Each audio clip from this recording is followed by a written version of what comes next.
the Google My Business workshop today. I just got out of another workshop, so just got a coffee, and hopefully I won't bore you too much for the next hour. Thanks for coming, and I would like to start off with asking who here has an actual account on Google My Business, and yeah, are you actually using it? Okay, so I can see Belinda. Frank, have you got a? You probably don't have one, do you? Some do. Okay, and Joe, have you got an account with Google? Yeah. Perfect. Sheila, you don't have to answer if you don't want to, but all right. And what type of business have you got, Joe? Co-working office. Okay, cool. And Belinda? Hi, I'm a kinesiologist, so an alternate health practitioner. All right, cool. All right, perfect. And now Frank has got an accounting software. I know that very well. All right. Okay, so what we're going to be doing today is I'm going to go through basically the basics of how Google My Business works and why you should have it for your business. But also at the end of this, I want to probably save another 15 to 10 minutes where you guys can ask any questions that might come up during the session. So you can put them in the chat so you don't forget them, but I will try and answer them as we go at the end of it. All right, so first things first, if you want to find Google My Business, the easiest way to do that is literally go to Google, and this is Bing in this case, but they give you the same result, Google My Business. And once you search for that, let me just open up an actual Google tab. I'm not sure why Bing is my default. No, that's not the one I need. And I'm in a small little booth here at the moment. I'm in one of our different offices, and I didn't want to bother anyone, so I hope the sound all comes clear through nicely. All right, so if I search for Google My Business on Google, what happens is these days they're actually trying to get people to use the front page of Google, so the results page, versus what you're probably used to, which is the old version, and I'm going to show both of you. So once you try to log into Google, it'll actually give you this pop-up nowadays where it's like, do you want to manage this on search, or do you actually want to stay here and use the old-fashioned way? So this is probably what you're used to. I'm just going to pick one of our clients here. This probably looks familiar to most of you, where this is the old layout. What they're trying to do these days is to try and get you to manage things on here. And I'll show you what that looks like. I'm just going to grab one of my clients here. Okay. So old version versus new version, you might as well start using the new version because eventually Google is going to phase out the old version. And I'm just going to walk you through essentially where all the old bits and pieces are, where they're currently set. Everything is still there. It's just sitting in a different spot. And yeah, I don't know why they think this is a great idea, but that's Google for you. That's what they do. First thing first, you need to make sure that you're logged in on Google Chrome on your actual Google account that manages your business. So quite often we see clients that have 2 or 3 different email addresses, and they might have set up the business under one of those, but then they log in and they can't see anything here. So make sure you use the right email address. Then the section in the old layout, essentially you see posts, info, insights, review, messages, etc. They have since moved to here. So you'll see they've got slightly different naming as well. So Google's really trying to get you to click on those buttons to see what's what. But for example, the insights is one of the main things that you want to look at. And this is probably one of the main reasons Google actually has dropped it at the top. So under your business on Google, once you're logged in and you type your business name, you can actually start off with the little icon here. There's like an eye, and it'll show you how many views you've had. That's essentially the same as the Insights tab that you had on the old one. Looking at this here. Okay. This is probably my favorite tab, simply because this will give us the indication of, okay, is my profile being found? Are people interacting with it? How many calls am I getting, or bookings, or whatever it might be, right? Now, this is one of my clients. He's a tile cleaner in Perth, in case you haven't seen it yet. He usually comes up in the top 3 when people search for tile cleaners Perth. This is the only thing he uses for his business to actually attract new clients, because we used to run Google ads for him and we did some social media, but he's just a one-man band and he was getting too busy. So this here is actually providing him with roughly 1 phone call a day, every day. And this is somebody asking for a lead, for a quote. They want to get some pricing, availability, that kind of stuff. And he only takes 1 or 2 jobs a day. So out of the 30 calls that he gets, or 31 calls he gets per month, he only works about 20 days a week. So he is booked out consistently just through this profile. That does sound pretty good, right? For a free tool that Google gives you, where it's like, hey, I'm always getting business. So the overview section here initially is, okay, obviously you got your month, your time, how many people actually have interacted with your profile. And essentially all that means is how many people did see your profile when they were searching for a specific service plus location or service near me. This will give you an indication of how well your profile is performing. But one of the main things you want to look for is on the overview tab, if you scroll down, there's a section there that'll give you the searches that showed your business profile in the search results. This is important because this will actually give you the keywords that people are using on Google that actually triggered your profile coming up. So as you can see here, for Scott, grout cleaner is a main keyword because he got 601 impressions based on this. Grout cleaning Perth, 456, grout cleaning, 379, and so forth. So essentially what this does, first and foremost, it shows us what Google thinks we're all about. It shows us what Google is ranking us for, but also what people are searching for. So this is something that you can take back into your normal SEO, for example. So let's say you've got a website and you're building out your services pages. You can now, for example, see, hey, these are the keywords that I'm getting found for. These are obviously keywords that people are searching for. So I should start incorporating these types of keywords in my actual content on those pages. So I would have a page that says, hey, if you're looking for grout cleaning in Perth, our tile and grout cleaning company services all, Perth suburbs, no tile is too dirty for us, blah, blah, blah. So you can really sort of have all that context, that content layered into your pages, which will help your normal SEO. And what I mean with normal SEO is when you go to Google and you search just for tile cleaning Perth, for example, again. So you'll find ads obviously on the very top. That's what Google gets paid for. Then you're going to get these results that we talk about today. So you can see that Scott in this case is #1 for that keyword. And then you get your normal SEO, which is everything underneath. So electro dry, dirty grout, that's actually Scott's website. So he's got 2 entries on the first page of Google, which is great because if people don't click on the profile, sometimes they'll actually go directly to his website. So he still captures that lead. So this is your normal SEO, and essentially, because we understand what keywords Google is actually ranking us for, what people are searching, we use it in his website, and now his normal SEO is also ranking. Does that make sense? Yep. Yeah. All right. Perfect. And some people have a lot of keywords in here. Some businesses have only a handful. Anything that's under 15 will just show up as this, and this could be his phone number, for example. If people search for his phone number. There's sometimes some random keywords in here that make absolutely no sense, but Google seems to think that that's what you're about. Chimney sweep Netherlands. He does not do any chimney sweeping, but for some reason they come up. So anyway, so that's the breakdown. Super important. That's probably one of the most important bits and pieces that you want to take away from today. Okay, so the next section here will show you, like I said before, the amount of calls that you're getting. This gives you a good indication as well, okay, how popular is my profile. And the calls that you're actually getting here, you basically know that this is somebody who's obviously interested, because what happens is they will go to this profile here. And if you go to this profile on a mobile phone, for example, it'll be slightly different, like some different options. Now I'm on a desktop, so there will be a call button, and that's going to open FaceTime in my instance. But if I would be on a mobile phone and I'm searching the exact same term, Google will have a slightly different layout. I click on the call button. Essentially, just that's the button that measures those phone calls.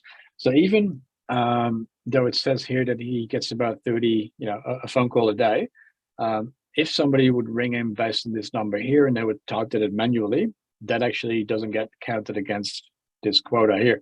So we probably get more phone calls than are actually registered here. Make sense so far? Mm-hmm. Yep, cool. I see people taking notes. Very good. I always like to see that.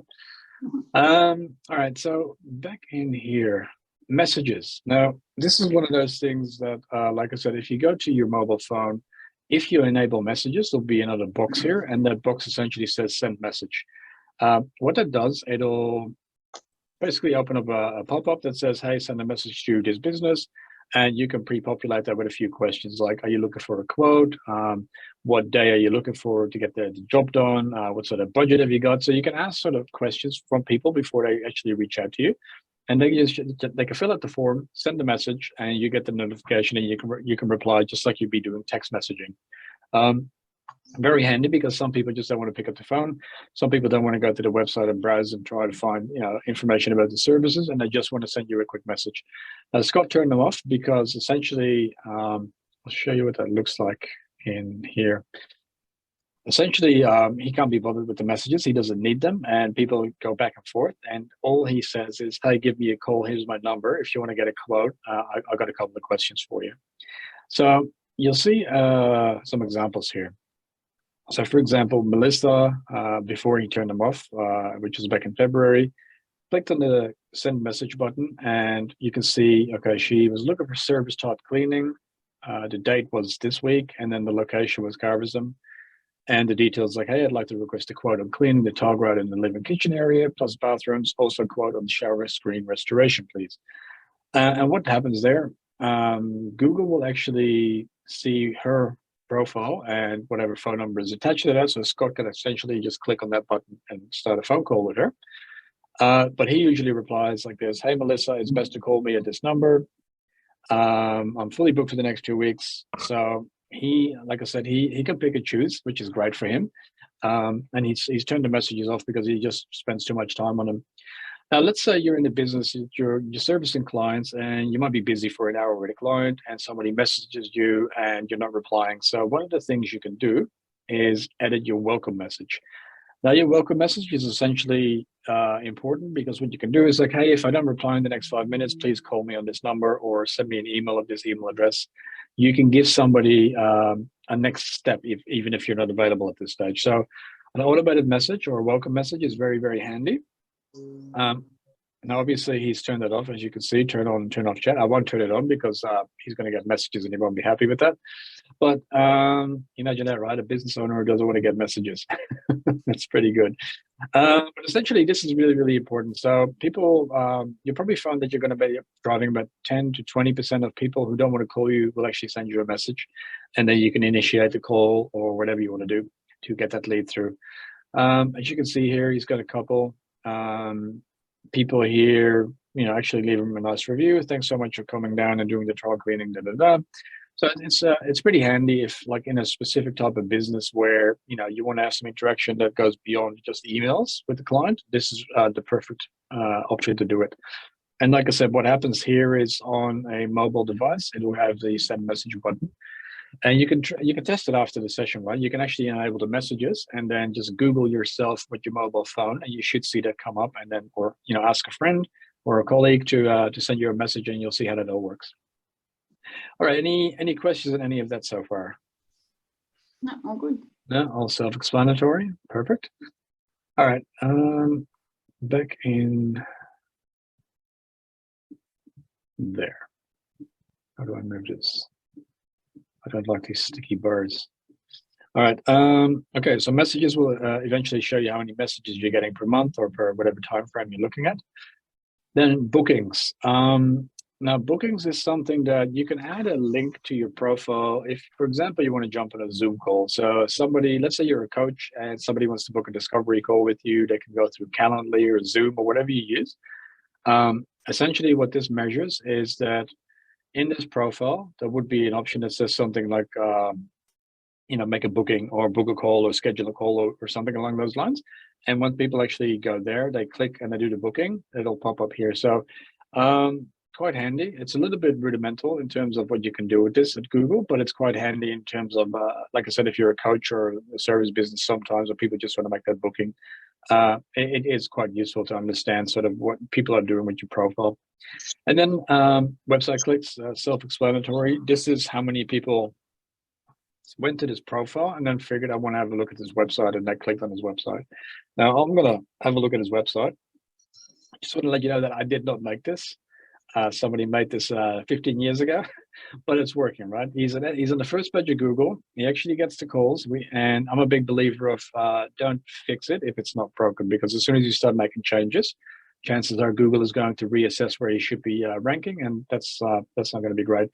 But yeah, he had besides the messages and the calls, he had 703 people in that time period visit the website, and chances are that from here they would have clicked on that and then made a call as well. So all these parts essentially lead to one thing, which is to get in touch with Scott to get a quote from him. So very, very handy for him in terms of the type of business he runs. And like I said, he's probably booked out 2 months in advance at this stage, where he can pick and choose the work he wants to do. He only does 1 or 2 jobs a day, and he's quite happy with this. So it's all free. So I'd say that's something every business should be using. All right. Then closing up this section. Okay, so that's the initial section here. The views. Now, what we're going to be doing is we're going to look at edit profile. Once I click on this, it'll come up with a box. All the information in this box, so business information, hours, products, services, photos, logos, etc., is all the same stuff that you would have here on the left-hand side. It's just, like I said, it's moved to a different place, but it's still all there. So we're just going to start from the top here. Business information would go under the info tab here. So they've even renamed it for some reason, which is, once again, Google doesn't really care about user friendliness. They just do what they want to do. But essentially this section here, the business information, business name, you can see that's that section there. Then your main category, the cleaning service. If you scroll down, it's down there as well. I'm going to show you some examples here because this is actually quite perfect. Google quite often changes the categories for some reason. Like they'll be reassessing, okay, what's the best category, like the top category that we can get businesses to list themselves under. And for some reason, they keep changing those. So the fact that this is now in red means that, hey, it's still listed as a cleaning service. However, we don't use the term cleaning service in our suggested categories anymore. So they're asking me to change. Like I just said, if it's not broken, don't fix it. He's number 1 on Google. I'm not going to touch anything. Like I'm going to leave it just as this.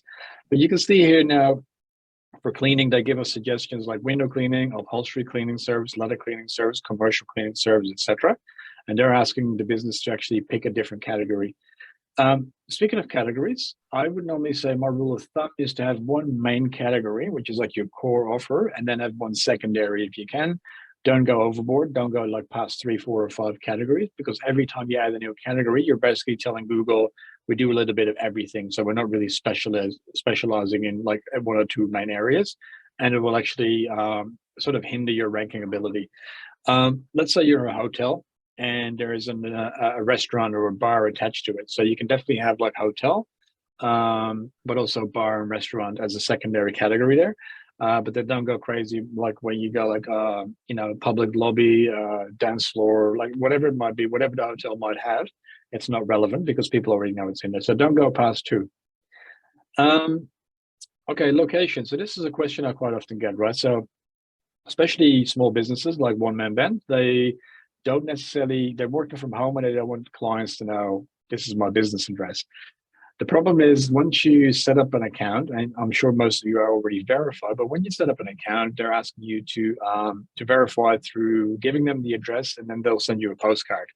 So the postcard, actually, it's like 4 or 5 digits, and that'll take a couple of weeks before it gets sent to your address. The only reason they do that is because then they basically figure, look, if somebody actually has a physical office space and an address, they have to be like legitimate. Sometimes I'll let you verify through phone, but it's a hit and miss. Now, once you actually have verified, so you can give your address up there, but what you can do afterwards is you can get rid of your address, right? And then people go like, well, if my address is not in there, how can I get shown in, when somebody searches for tile cleaning Perth or tile cleaning Joondalup or whatever it might be. So what happens here, there's a services area right beneath that. Under the services area, you can actually have like a radius, or you can pick an area where you say, these are the areas that I'm actually actively working in or providing services in. So in this case, in Scott's case, Armadale, Serpentine, Jarrahdale, Swan, and Mundaring. Now, I always add Perth, WA in there because a lot of people, regardless of the suburb they're in, they still use Perth as the main city name. So throw that in there. But other than that, make sure that you sort of have the areas that that you want to work in. Does that make sense? So you don't have to have your actual physical address on there. You can just use service areas as the area that you want to be found in. Because if I would be in this case, right? If I'm in Joondalup in this case, and I search for tile cleaning Joondalup, Scott's probably not going to show up because it's on the other side of town, basically. If I'm anywhere near these areas, he's probably going to show up in 1, 2, or 3 because Google is going to triangulate. Okay, where's this user? Where's their phone located at the moment? And they're going to try and find whoever is closest. So it is all about relevancy for Google. So they want to provide the best possible service or search result for their users. Reason being, if they keep providing a good service, we keep using Google and they can keep showing us ads and they keep making money. That's the only reason they're trying to do the best thing for us. Okay, so if that all makes sense, I'll just skip down quickly to the next few sections, which are not super interesting, but definitely important. So your opening hours are very important. Make sure that they're always relevant and up to date. So there's nothing worse than going onto your mobile device and trying to find the new store and then getting directions and Google tells you that it's open and then you rock up after half an hour drive and they're closed. And back in 10 minutes sort of thing, but you never know when they left. So it's super annoying. That's a bad experience for me as an end user, and it means that I'm probably never going to go back to that store, right? Because I'm not going to drive another half an hour on the chance that it might be open or it might be closed. So make sure that it's always up to date. You can add special hours in where it's like, hey, I'm going to go on holiday for 2 weeks, and that basically means that I'm going to shut my business down. So make sure that at least once a month you just double check that all these hours are still the way they should be, because you want to make sure that your clients are happy. So that's under the more hours section here. This is really if you have like a restaurant or something, not super important for most people. There's a chat. Hey, Doreen, how are you? Any recordings or notes email for references? Yes, there might be afterwards. Okay, so this is your special hours. This is essentially when, like I said, you're going on holidays or you're sick and you can't operate the business or whatever reason it is, you can actually add some new dates in here and then say, well, we're actually closed for the day. So Google will immediately reflect that on the search result. So let me just use him again. You see that the opening hours in this case, it says here open and closes 5 p.m. So he actually went on holidays a couple of months ago and he turned it off and he put the different hours in, or the different dates, and he actually wasn't getting any messages. So, or no calls, I think he mentioned, or no emails or something. So it actually does work. It gets updated on Google straight away. All right, back in here. So obviously this is self-explanatory. This is the phone number. Some people ask me, like, is it better to use like an 08 number, which is like obviously WA number, or a mobile device? I normally say, look, if you have a local landline and a mobile number, make sure that you add them both, because it just reiterates to Google, hey, this is a business in WA or whatever area they're in.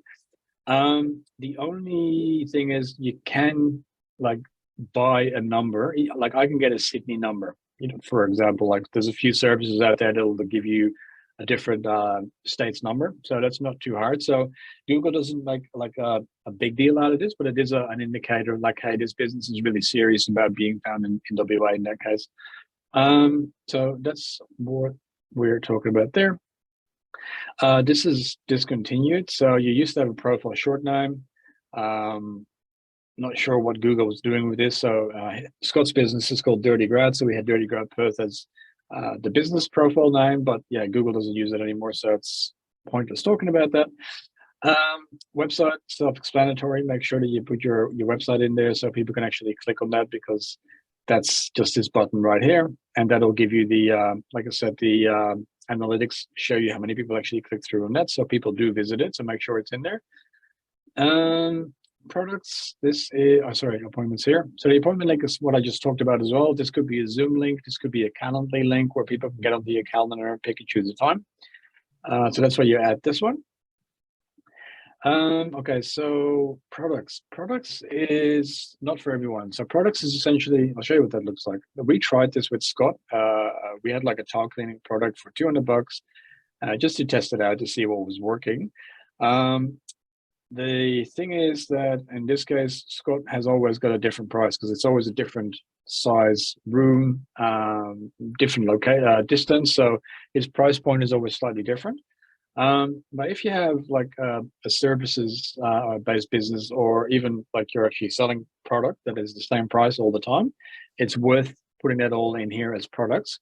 A few reasons. This makes it easy for people to go on your page and see, hey, there's towel cleaning there as a product, hairdressing as a product, massage services as a product, painting, plumbing, whatever it might be, and people could click on it and go like, hey, this is interesting. I want to know more about this.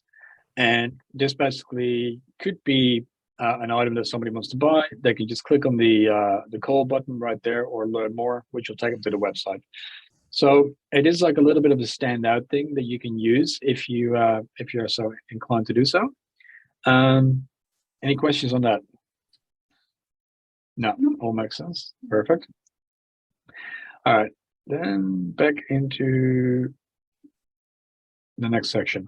So I talked about categories in the beginning. So categories like restaurant, hotel, cleaning service, whatever it might be. Under your top categories, you'll have a bunch of services, right? So let's say hairdresser, like hairdressing or hair cutting or whatever it's called, is like a core service or the core category. But then they can do, blow dry, men's hair, women's hair, like perms. Like that's probably a bad example. I know nothing about the hairdressing industry, but there's a bunch of services that they will do, and you can go crazy here, right? So in this case, cleaning, deep cleaning, grout color sealing, etc. You'll see here, when there's an option or an update from Google, there'll be like a notification button and different colors here. So if I hit edit, Google has also changed the services here. You can accept changes, view updates. Like I said, I'm not touching his profile. I'm not saving anything because it's doing really well. But yeah, you can go in there and basically add whatever services you think are useful for your clients to know about. Okay, any questions on that? I don't think so. No, all good. I don't see anyone looking flustered. All right, let's have a look here. Attributes. So there's a few things that you can tag on as like an additional bit of information that people want to know. So let's say you're by appointment only. So people can't just walk into the shop or the store or the business. They need to actually book. So you can add that as a button so people know on the profile on this end. It'll come up here to say, hey, make sure that you book before you walk in. Like there's an actual a requirement. So that's pretty straightforward. These things do change from time to time.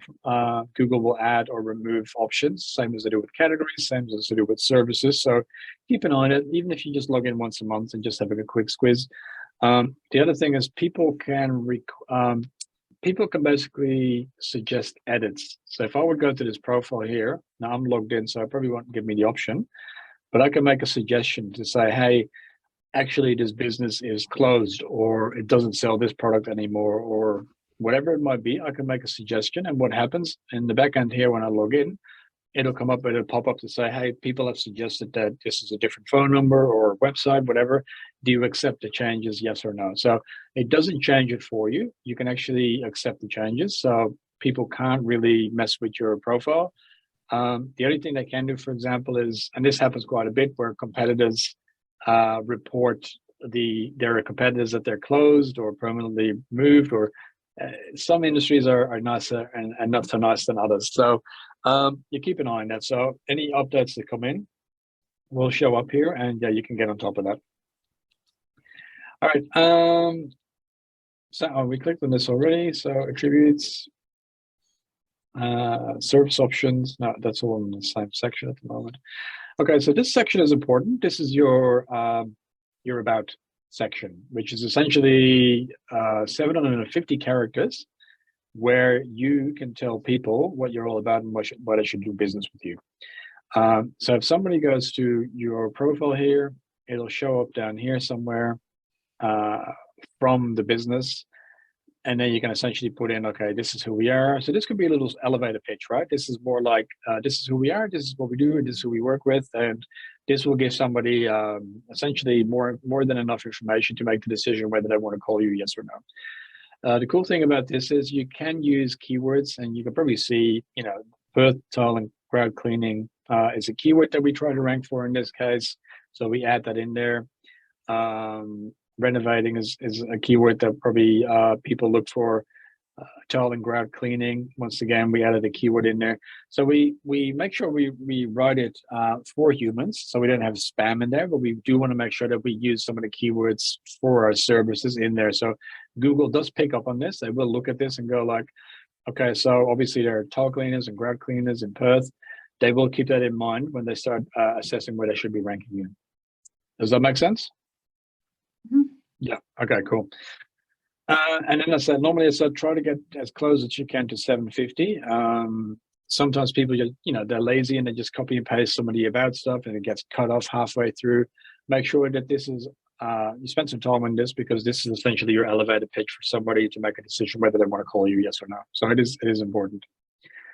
All right, cancel that. Opening time or opening date is one of those things that, obviously anyone can say anything. But Scott's been in business since 2008, and it just lends a little bit more credibility to say, hey, this is a business that's been around for years and years and years, and they're still around. So that says something, right? All right. All that stuff we just talked about is essentially in here. Business information, the hours we just talked about. It just looks slightly different on here, but yeah, you can make the changes happen same as it was on the old section. And you can see when I start scrolling up here, you'll see it actually moves to the right, the blue bar. So it's essentially all the same stuff in there. Okay, any questions on that so far? No, all good. Perfect. I like that. Products we covered, services we covered as well. So these are the current services that we talked about. And you can see here that services were changed based on the feedback from Google users or the sources, etc. Please review to make sure these are accurate. I can edit them, I can accept them, or I can just leave them alone. And I'm just going to leave them alone. Photos. Okay, photos are important, and I'll show you why. Photos. So the new layout is a bit limited, as you can see. If I click on photos on this new layout, if I click on photo here, it'll just ask me to upload a photo. Whereas if I go to the old layout and I click on photos, it actually shows me all the photos that have been uploaded. So Google's probably still making changes to this section and trying to update it as they go. But I'll give you an indication why photos are important. So in Scott's case, his business is very before and after, right? You've got a dirty floor, you've got a clean floor. It's pretty self-explanatory. Now, if you look at some of these photos, this is just a hand wiping up some, what is it, spaghetti bolognese or whatever it is. He's uploaded that in 2015. 66,000 people have actually seen that photo on Google Images. 29,000 people have seen this photo here. 31,000 people have seen that photo, and they're obviously nothing special. These are just before and afters. 2,000, 4,000, 3,000, 15,000. The reason this is important, 40,000, if I were to go to Google and I'm looking for tile cleaner, for example, and I want to, instead of go to the main page, I'll click on the images section. A lot of people actually use the images section on Google because they just want to have a quick look of what that looks like. Floor tile cleaning. So you'll see these are very similar images here, right? These are before and afters, like, the typical,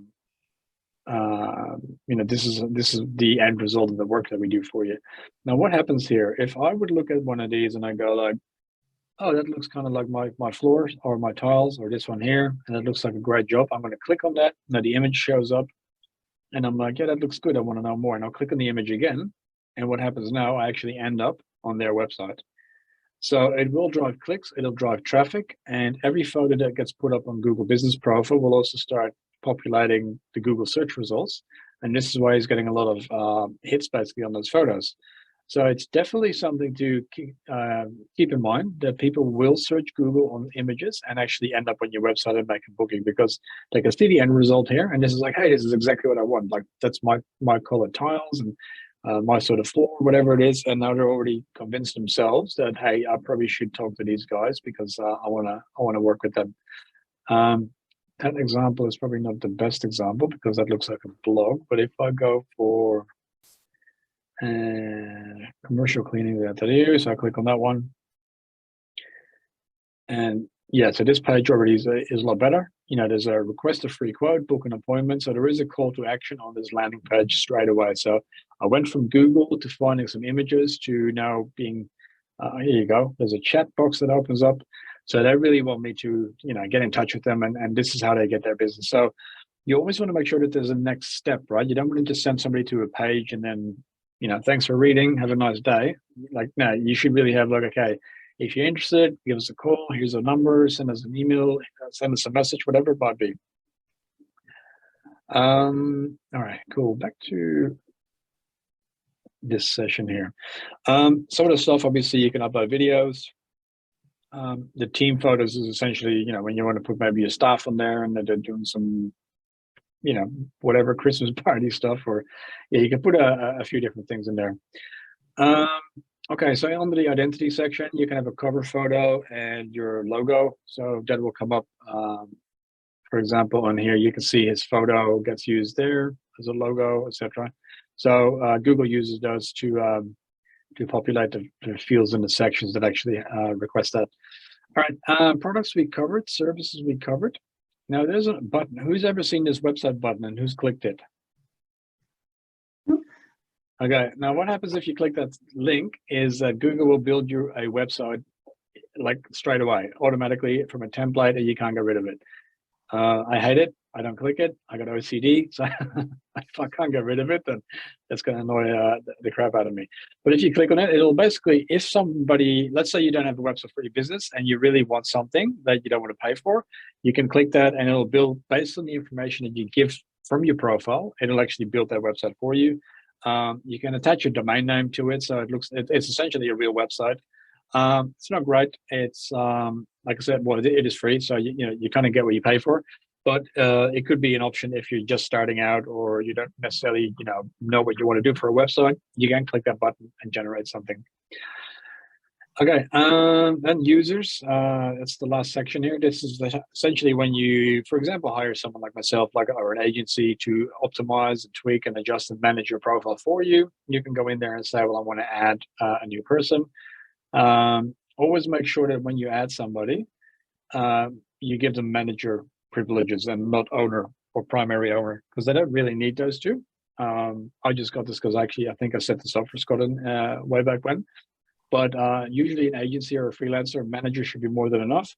It means that they can't do anything else, but they can't stuff it up basically, and they can't kick you out and they can't steal your profile and whatnot. So just use the manager section there.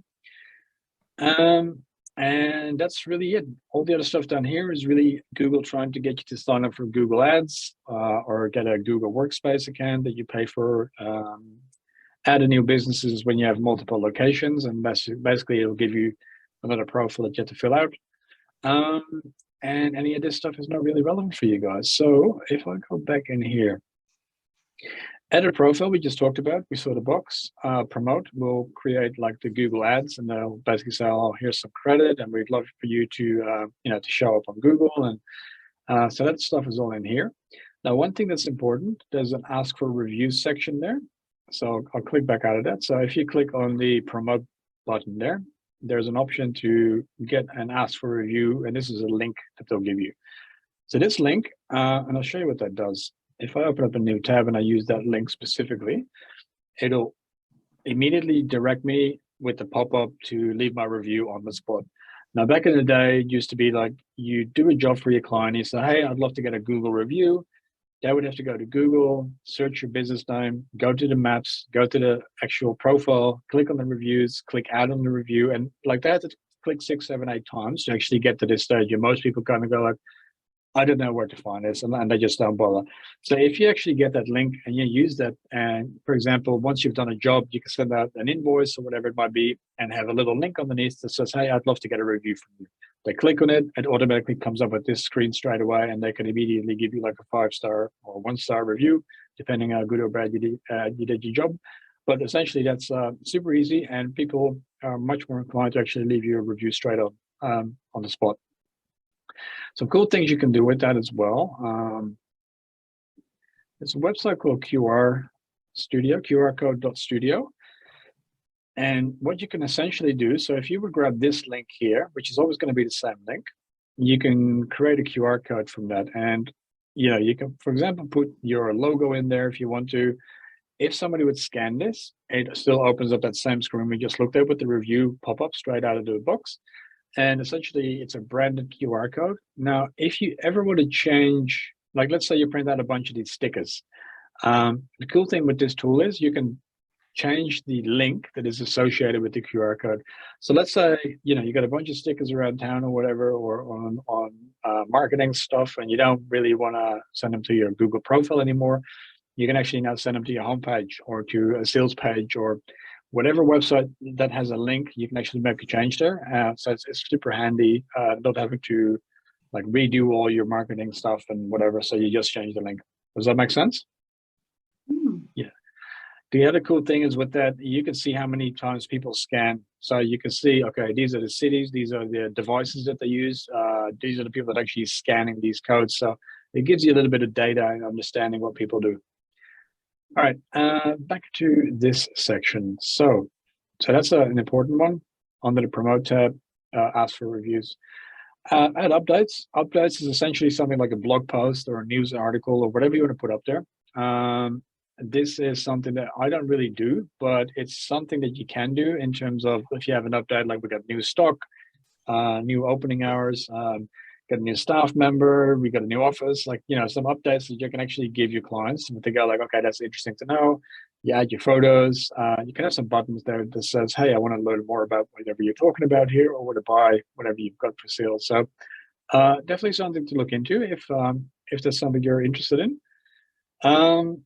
Add offer. An offer is essentially just a product that you can say, hey, there is a special discount or one available. Here's a voucher code if you want to have a voucher code link to redeem your offer in terms and conditions. So not everybody would use this, but it's definitely something you can use. And what happens is when people look at your profile, whatever offers you might have available will actually pop up, and that gives somebody an additional level of, hey, I'm curious, I want to see what this offer is about, and actually interact with your profile.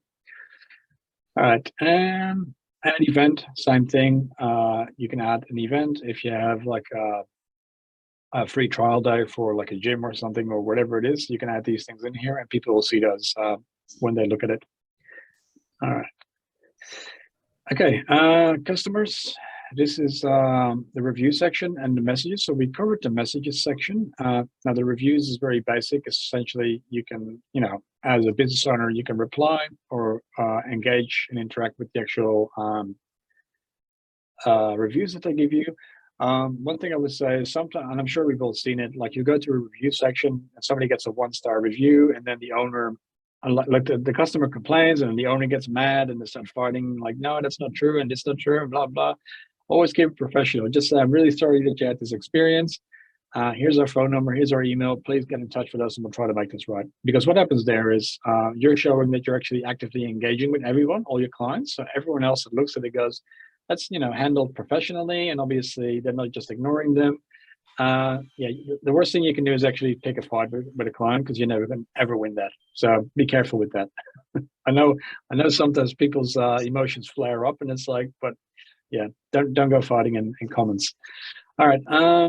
Then under the other thing on the customers is a Q&A. And essentially we haven't got any questions here, but what you can do here. So quite often people will say, what sort of materials do you use, or how long does it take for you to do a bathroom, or like, do I have to be home if you're going to do the floors, or whatever questions I have, you can put those in here.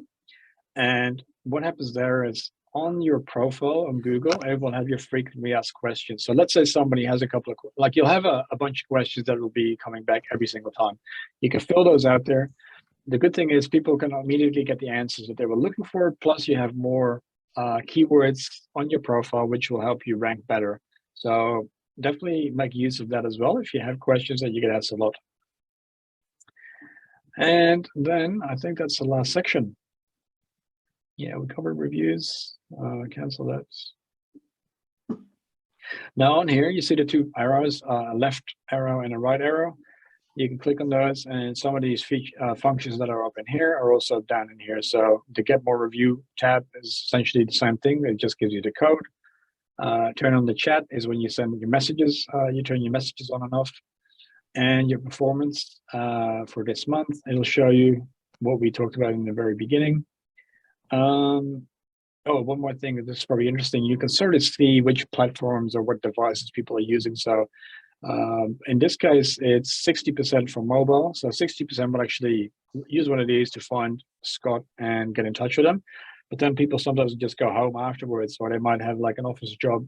They'll be using their desktop and they find them through there. So you'll find that with different businesses, it's different numbers, but it gives you an indication that say, hey, if 60% find me on mobile, I want to make sure that my website is actually like mobile friendly in case they click through to my website, because clearly a lot of people choose that option. I think Scott's website is not great on a mobile device, but like I said, it's working for him, so we're not touching it. But yeah, that's just the information that you can glean from that. Cool. I think I got another 10-ish minutes left, so I'm going to open the floor and I'm going to just check these two chats here. Hey, David, future reference, how do you find me? You can find me, I'll give you my email address here, buzzardstation.com.au. Yeah, feel free to reach out to me. Sorry, these are direct messages. Can we add on the review backdated once GMB is done? Yes, you can always add a client to redo it, because you will have to get someone with like the actual person who's going to do the review. They'll have to put it in for you. And there's nothing wrong with that, right? So quite often clients will send a message or like a nice email, like, hey, thanks so much, it's been great. Like you can, don't be afraid to say, hey, I would love it if you can actually, copy and paste it into a Google review for me. Here's the link. So definitely use that. Cool. I'll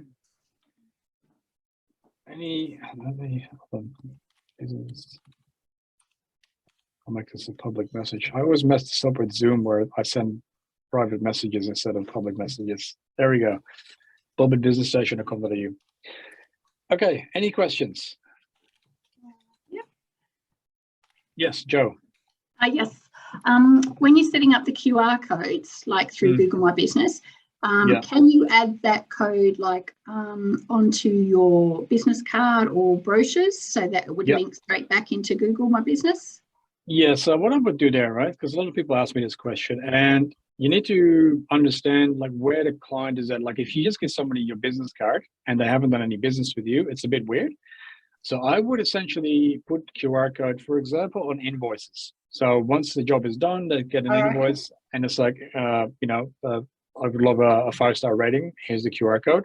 You can put it in your email signature as long as you sort of put next to it like, hey, if we've done business and you want to leave us a review, here's a link. I would make sure that you get it, you get it in front of them at the right time. Like you don't want to ask them for a review before they even had a quote, for example. Right. Make sense? Yes. Yeah, cool. Kirsty says, can people post a review if they don't have a Gmail account? They do have to have a Google account. So that's essentially, it doesn't have to be a Gmail account, but it needs to be associated with Google. Yes.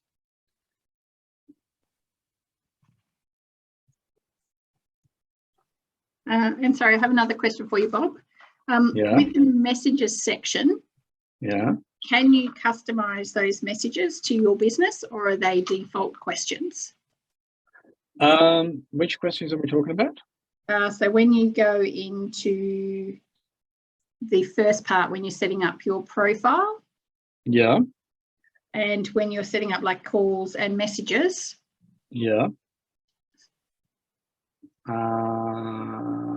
you mean on their under edit profile,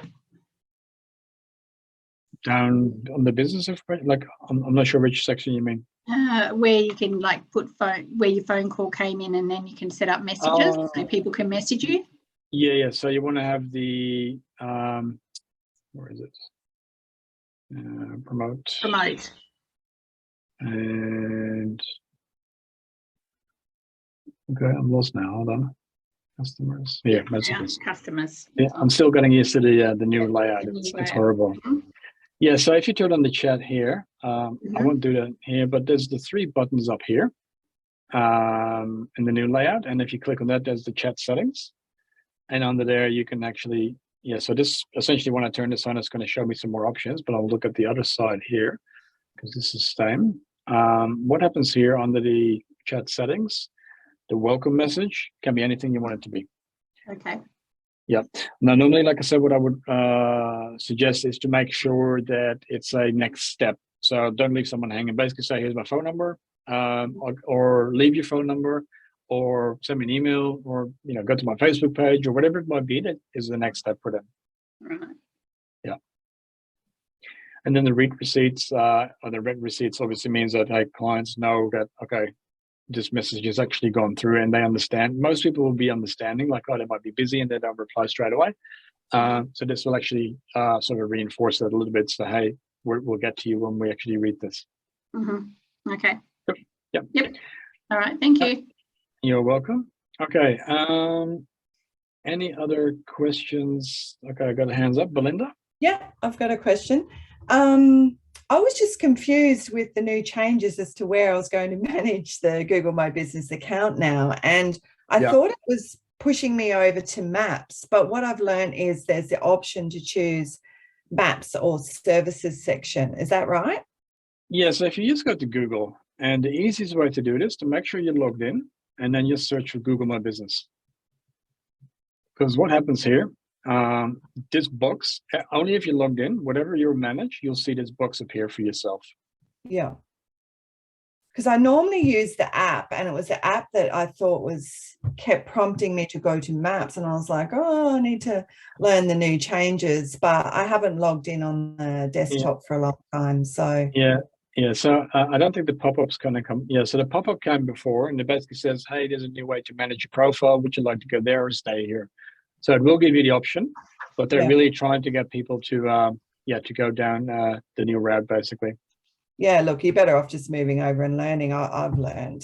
They're gonna enforce it anyway, so you might as well jump in and get used to it. Yeah, and I just thought it was referring me to Maps to manage it, and then I was confused on what to do. But I see now that there's two options: manage on Maps or manage on search. Yeah, so even if you're on Maps, you'll see here that there's a manage your business profile section there. Yeah, okay. So it's the same as the homepage. It actually, in fact, sends you to the homepage anyway. Okay, so they're same. Same thing, and they end up at the same place. Yep. Okay. All right, that makes sense. That was my main thing I needed to learn. Thank you. And obviously I learned some other things, so that's great. Thank you. Perfect. Good. All right. Do we have anyone else with questions? Lisa, Kirsty just had a question already. David, have you got any questions? Bob, I was just going to ask, registering domain names, you may have heard, I've only heard about this in the last week. The .au? Yeah. Yeah. Are you looking to register one, or? Well, firstly, is it Y2K all over again, or is it something that you recommend? Yeah, so the only reason I would recommend, it's a bit of a hype thing, right? And honestly, most people are just used to .com.au or .com. Like that's the main go-to for most people. The only reason I would use it or register, I think it's only like $10 a year to get the .au, but you can get priority if you already own the .com.au. So let's say you got davidsmall.com.au. If you want to get davidsmall.au, you would have first pick if you want to register it or not. If you don't want it, someone else, it basically goes to market and someone else might grab it. So, but then again, there's like 300 different domain extensions out there. So it's a bit of a hypey thing at the moment. And I don't think a lot of people are going to actually use .au. They're just going to stick with the old traditional .com.au. So why the move to .au? It's not a move. It's just an additional option they give you. So you can have both domains. Yeah. So you'll always keep your .com.au, but you can opt in to register the other one as well. And then you can just redirect that to your .com.au if you choose to do so. So if I've got my name in, I don't, but say I've got my name in .com.au and .com. Yep. Somebody can't come along and take my name and put it on .au, can they? Correct. So as long as you own or you register the domains in your name, then you basically have ownership of them. And yeah, you can do whatever you like with them and no one else can touch it. Yeah. All right. So it's a bit like, I always relate this story. And it was, I can remember this particular person having a Twitter address, and her name was Louise Rams. And when she put it to her initials, it came up as LA Rams@Twitter.com. Yep. So obviously, when the Los Angeles Rams needed a Twitter address, she had she had that address. Yep. So I don't know what they paid her to buy it. So in some cases, this becomes like a trademark thing where, big organizations either just pay up and they say, well, I'd rather buy this off you. And somebody got lucky that, Louise Rams managed to grab that domain or that account and they get paid. Sometimes, though, it can be trademarked, and then whoever is actually using their name as a business can claim that profile. Like, I think there was a user on Instagram who was using Meta Universe or Meta something, and then when Facebook rebranded last year to Meta because they own Instagram, there was something dodgy going on, like her account got banned and then taken away from her, and there was a big hoo-ha going on about that because she was using that business name for over 10 years. I'm not sure what the outcome there was, but yeah, you can always lose due to trademarking and that kind of stuff. So, all right. I hope that answers your question there, David. But at this point in time, nobody's going to come along and take what I have. No, so as long as you just pay your annual fees for your registration on .com.au and it's yours. As long as you pay for it, it's yours to use. All right, Joe. Thanks. Well, I don't pay anything at the moment for my .com.au or .com. Okay, well that's lucky because I got to pay for mine. You might have to tell me that trick. Well. Are you meaning to have a web presence? Me? Are we talking about having a web presence here or an email address? Oh no, I've already got way too many email addresses, and I don't really need a website, so I'm good. I'm good. Like I get too much as it is. Yeah. So what's the .au apply to? Whatever you like. You can make a website, you can make an email address, you can do whatever you like with it. It's basically the same as a .com.au except without the .com. Okay. All right. I'm just wary. Sounds good. There. Thank you. You're welcome. Joe, you're welcome as well. Doreen, how come you restructure an old GMB that's non-active for a long time? What do you mean by restructure? Because you should be able to just log in and then activate the account again without having to make any changes there, Doreen. So I'm not sure if I understand your question correctly. Other than that, any other questions? Because I think we're about to wrap up for the hour, and I'll leave you on your merry way. Thanks, Bob. Very interesting. Perfect. I'm glad to hear that, Dave. All right, thanks everybody for showing up today. I hope you have a lovely day. And if you want to join any of our other events, you can go to the events page on businessstation.com.au and just register for anything else you'd like to see. Perfect.